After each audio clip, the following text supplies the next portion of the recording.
Hello everyone, आज हम पढ़ेंगे जीटीपीएल स्कोरिंग। ठीक है, तो किस तरीके से जीटीपीएल स्कोरिंग निकाली जाती है उसके बारे में हम यहाँ पे पढ़ते हैं। सबसे पहले कुछ टर्म्स पढ़ लेते हैं ताकि हमारे जो आगे हम क्वेश्चन आंसर करेंगे तो उसके लिए हमें इजी हो।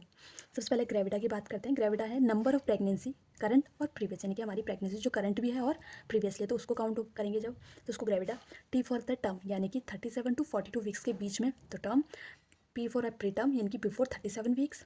ए फॉर एबॉर्शन, यानी कि एक्सपल्जन ऑफ फीटस या मिसकैरेज बोल सकते हैं, लेस देन 22 वीक्स। और एल फोर होता है लिविंग चिल्ड्रंस। ठीक है, सबसे पहले क्वेश्चन देखते हैं। अ 30-year-old female is 25 weeks pregnant with twins. She has 5 living children.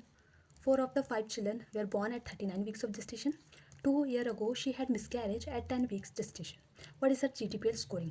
तो अब हम स्टार्टिंग से पॉइंट देखते हैं। इन्होंने कहा कि एक 30 साल की फीमेल है जो 25 वीक्स की प्रेग्नेंट है, यानी कि वो हमारे पास आई है सपोज, और कितने वीक्स की, 25 वीक्स प्रेग्नेंट है, यानी कि पहला तो ये अभी करंट इसकी प्रेगनेंसी, यानी कि एक तो ये हो गया। ठीक है, next she has 5 living children, यानी कि इसके 5 बच्चे ऑलरेडी हैं, तो 5 बार वो प्रेगनेंसी कंसीव कर रखी है, मतलब एक तो ये वाली प्रेगनेंसी जो अभी आई है और दूसरी 5 बच्चों की। ठीक है, तो ये होगी 6।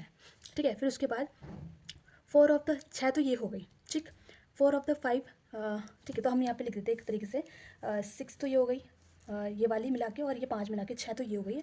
इसके बाद एक 4 of the 5 children we are born in 39 weeks of gestation, यानी कि जो 5 बच्चे थे, 5 बच्चे से 5 में से 4 बच्चे जो वो 39 वीक्स ऑफ जेस्टेशन में गए हैं, मतलब उन्होंने पूरा जो है वो क्रॉस किया है, तो वो टर्म्स बीबी के अंदर आ जाते हैं, यानी कि इसमें जो है 4 बच्चे जो है वो हमारे टर्म्स में आ गए सपोज, है ना।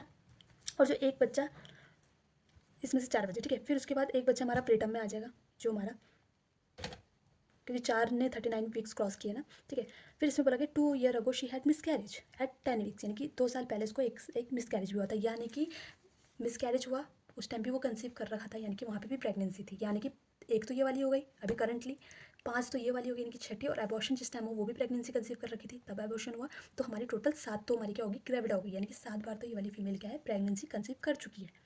एक प्रीसेंट है और बाकी सब प्रीवियस है, तो हमारी क्या है, 7 तो हमारी क्या हो गई यहाँ पे, ग्रेविडा हो गई। क्लियर।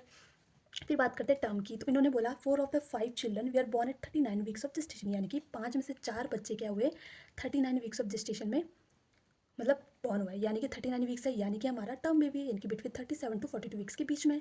तो यहाँ पे हमारी 4 क्या आ जाएगी हमारी इसके, टर्म बेबीज हुए हैं। टर्म बेबी, अब बात करते हैं प्रीटर्म, यानी कि एक प्रीटर्म हुआ है, तो जो हमारे इसके बाद ही हुआ है, तो ये प्रीटर्म में हमारा एक आ जाएगा। ठीक है, फिर उन्होंने बोला कि 2 years ago she had miscarriage, यानी कि 2 साल पहले इसका क्या है, मिसकैरेज भी हुआ था एट 10 वीक्स ऑफ जेस्टेशन में, तो एबॉर्शन भी हुआ है, मतलब एक। ठीक है, और लिविंग चिल्ड्रन अभी तक कितने हैं, तो एक तो प्रेगनेंसी अभी है ही, और 5 उसके लिविंग चिल्ड्रन है जिसमें बताया गया है, तो 5 इसका ये। तो इस तरीके से क्या है हमारा ये जीटीपीएल स्कोरिंग निकल जाती है। ठीक है, नेक्स्ट क्वेश्चन ये है। A 29-year-old female is currently 9 weeks pregnant. She has no living children. 2 years ago she had 2 miscarriage at 10 and 12 weeks of gestation.